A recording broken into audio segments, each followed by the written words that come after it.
क्या आपने कभी सुना है कि भगवान जगन्नाथ ने स्वयं पुजारियों को डांट लगाई हो सिर्फ इसलिए कि एक गरीब भक्त की केले की छाल वाली माला मंदिर में स्वीकार नहीं की गई। कहते हैं कि रघुदास पुरी के एक महान भक्ति योगी थे जो भगवान राम के परम भक्त थे।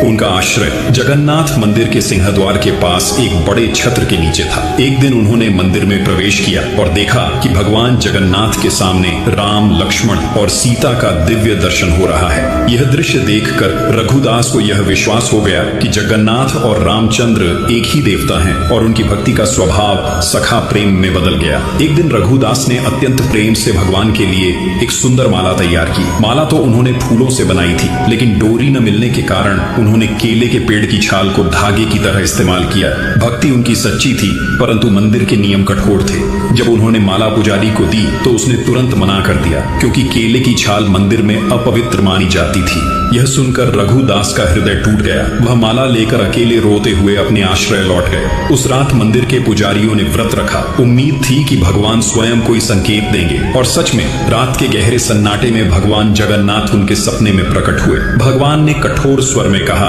तुमने रघुदास की माला ठुकराकर उसकी भक्ति का अपमान किया है। वह माला मेरे लिए सबसे प्रिय है, क्योंकि वह प्रेम से बनी थी, न कि नियमों से। वह इस समय घर में बैठा रो रहा है, भूखा प्यासा। जब तक उसकी माला मेरे गले में नहीं चढ़ाई जाती, तब तक मैं कोई पूजा स्वीकार नहीं करूंगा। सुबह होते ही पुजारी भागते हुए रघुदास के पास पहुंचे, उनके चरणों में गिरकर क्षमा मांगी और प्रेम पूर्वक माला मंदिर ले गए। जब वही माला जगन्नाथ के गले में अर्पित की गई, कहते हैं कि पूरे गर्भगृह में एक अद्भुत सुगंध और दिव्य प्रकाश फैल गया, मानो स्वयं भगवान ने अपनी प्रसन्नता प्रकट की हो। जगन्नाथ वही भगवान हैं जो सबसे पहले अपने छोटे भक्त मित्र के आंसू पोंछते हैं। इसलिए कमेंट में जरूर लिखना, जय जगन्नाथ।